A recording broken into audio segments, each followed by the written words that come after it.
Hello viewers, আশা করি আপনারা খুবই ভালো আছেন। আজকে আপনাদের দেখাবো মাইক্রোসফট এক্সেলের ভিলুকআপ ফর্মুলা ব্যবহারের আর এক নতুন পদ্ধতি। অর্থাৎ দেখুন, এখানে একটা এক্সেল শিট দেখতে পাচ্ছেন। এই শিটে প্রায় 100 জন কর্মচারীর একটা ডাটা এখানে টাইপ করা রয়েছে এবং আপনাকে এই শিটটি দেওয়া হলো এবং আপনাকে বলা হলো যে এখানে যে 10 জনের যে আইডি রয়েছে, এই আইডি অনুযায়ী তাদের ডাটা আপনি সার্চ করুন এবং অন্য একটা ফাইলে সার্চ করুন, নতুন একটা ফাইলে। তখন আপনি কিভাবে করবেন? দেখুন, এই কাজটি একটা ফাইলের মধ্যে খুবই সহজ, কিন্তু নতুন ফাইলে আপনি কিভাবে করবেন? দেখুন, সাধারণত আমরা যখন এই কাজটি করতে যাই তখন কন্ট্রোল A প্রেস করে আমরা সার্চ করতে থাকি। দেখুন, এখানে 1003 আইডি নাম্বার এলো এবং এটিকে আমরা কপি করে তখন আমরা অন্য একটা ফাইলে নিয়ে যাই। কিন্তু এই কাজটি আমি যদি কপি করে যদি বারবার নিয়ে যাই তাহলে অনেক সময়ের ব্যাপার হয়ে যায়। তাহলে খুব কম সময়ের মধ্যে আমরা কিভাবে এই কাজ আমরা করে নিতে পারি, দেখুন সেই পদ্ধতি আপনাদের দেখাবো। দেখুন, এখানে দেখতে পাচ্ছেন দুটি ফাইল আমি ওপেন করে রেখেছি, স্যালারি শিট এবং নিউ শিট আমি ওপেন করলাম। দেখুন, নিউ শিটে সেম ওই 10 জনের আইডি আমি এখানে টাইপ করে রেখেছি। দেন ফার্স্ট নেম, জেন্ডার, স্যালারি এগুলো আমি কিভাবে এখানে ইনপুট করব দেখুন দেখাচ্ছি। ফার্স্টে এখানে ইকুয়াল টু দিলাম, ইকুয়াল টু দেওয়ার পর VLOOKUP ফর্মুলা ইউজ করব ফার্স্টটা বন্ধ। তারপরে দেখুন এখানে আইডি নাম্বার, যেহেতু আমি আইডি নাম্বারকে ইন্ডিকেট করে সমস্ত তথ্য নিয়ে আসবো, তাই এই সেলটিকে আমি সিলেক্ট করে দিলাম। তারপরে কমা দিলাম। কমা দেওয়ার পরে দেখুন এখানে টেবিল অ্যারে এখানে অর্থাৎ যে টেবিল থেকে আমি সমস্ত তথ্য নিয়ে আসবো সেই টেবিল সিলেক্ট করতে হবে। দেখুন, এখানে একটা টেবিল রয়েছে, এখানে 4টি কলাম রয়েছে, ভালো করে লক্ষ্য করুন। আইডি নম্বর হচ্ছে 1, নেম হচ্ছে 2 নম্বর কলাম, জেন্ডার হচ্ছে 3 নম্বর কলাম এবং স্যালারি হচ্ছে 4 নম্বর কলাম। অর্থাৎ এখানে যে সংখ্যাগুলো আপনি গুনবেন, এখানে জাস্ট যে কয়েকটি আপনি কলামকে সিলেক্ট করবেন সেই কলামই আপনি কেবল ধরবেন, কিন্তু অন্য কলাম এখানে ধরা যাবে না। যদি আপনি এই 4টির মধ্যে যদি আপনি 2টি কলামকে যদি সিলেক্ট করেন তাহলে 2টি ধরতে হবে এবং যদি আপনি 3টি ধরেন তাহলে আপনাকে 3টি ধরতে হবে। তাহলে দেখুন, এখানে আমি 4টি কলামই সিলেক্ট করেছি। 4টি কলাম সিলেক্ট করে দেওয়ার পর আমি এখানে কমা দিলাম।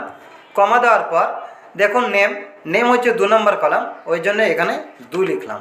তারপরে কলাম, তারপরে কমা দিলাম। কমা দেওয়ার পর দেখুন এখানে ফলস এক্সাক্ট ম্যাচ, এখানে ক্লিক করলাম, ফার্স্ট বন্ধনী ক্লজ, এবার এন্টার দিয়ে দিলাম। দেখুন এখানে নাম চলে এসছে। এবার দেখুন 1003 যে আইডি রয়েছে আহমদুল্লাহ শেখ, দেখুন দেখাচ্ছি আপনাদের। দেন 1003 আহমদুল্লাহ শেখ একদম চলে এসছে। এবার বাকিগুলো আপনি কিভাবে নিয়ে যাবেন? বাকিগুলো সেম একই রকম সিস্টেমে আপনি নিয়ে যাবেন। তাহলে দেখুন, আমি যদি বারবার যদি এইভাবে VLOOKUP ফর্মুলার মাধ্যমে যদি আমি বারবার নিয়ে যাই, এখানে কিন্তু একটা সময় বেশি লাগবে। তাই আমি কি করব, এখানে খুব কম সময়ের মধ্যে যেতে হয়, তাই আমি কপি করে নিলাম। কপি করে নেওয়ার পর জেন্ডার এখানে পেস্ট করলাম। দেখুন এখানে 2 লিখেছিলাম এর আগে, জেন্ডার হচ্ছে 3 নাম্বার। দেখুন এখানে জেন্ডার হচ্ছে 3 নাম্বার কলাম, ওই জন্য 2-এর জায়গায় আমি 3 দিয়ে দিলাম। এবার এন্টার দিয়ে দিলাম, দেখুন চলে এসছে। তারপরে দেখুন স্যালারি, এখানে সেম একই রকমভাবে আমি পেস্ট করে দিলাম। স্যালারি হচ্ছে 4 নম্বর কলাম, ওই জন্য 2টিকে কেটে আমি 4 করে দিলাম। তারপরে দেখুন এন্টার দিয়ে দিলাম, এবার দেখুন চলে এসছে। তাহলে দেখুন 1003 আইডি নম্বরে আহমদুল্লাহ শেখ, মেল, 25,000 স্যালারি। দেখুন দেখাচ্ছি, দেখুন আহমদুল্লাহ শেখ, মেল, 25,000 স্যালারি। ঠিক আছে, তাহলে এবার কি করবেন? দেখুন যখন হয়ে গেছে তখন আপনি 3টিকে একসঙ্গে সিলেক্ট করে নিচের দিকে নিয়ে চলে আসুন। দেখুন একসঙ্গে হয়ে গেছে এবং এই কাজটি হয়তো আপনি একটা করে করতে পারেন, এইভাবে নিয়ে আসতে পারেন, কিন্তু এখানেও সময় লাগবে। কিন্তু এই সময়টা যাতে খুব দ্রুত হয়ে যায়, তাই দেখুন ফার্স্ট আইডি যখন আমি ক্রিয়েট করে নিলাম তখন দেখুন সিলেক্ট করে নিচে নিয়ে চলে এলাম, একদম খুব কম সময়ের মধ্যে সমস্ত আইডির তথ্য এখানে চলে গেল। তাহলে এইভাবে আপনারা সমস্ত জায়গায় করতে পারেন। এখন কিন্তু 2টি ফাইলের মধ্যে একটা লিঙ্ক হয়ে গিয়েছে, দেখুন দেখাচ্ছি কিভাবে। দেখুন এখানে 1003 যে নেম ছিল, এখানে আমি স্যালারি 25,000-এর পরিবর্তে আমি 30,000 লিখলাম, এন্টার দিলাম। দেখুন আমি নিউ শিটটি দেখুন এখানেও দেখুন 30,000 হয়ে গেছে।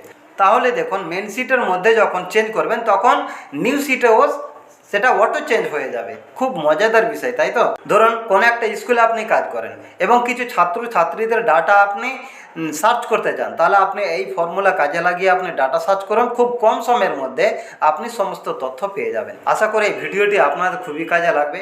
এরকম অসংখ্য টিপস পেতে আমার চ্যানেলটি সাবস্ক্রাইব করুন, লাইক শেয়ার ও কমেন্ট করুন এবং নিয়মিত ভিডিও পেতে নোটিফিকেশান অন রাখুন।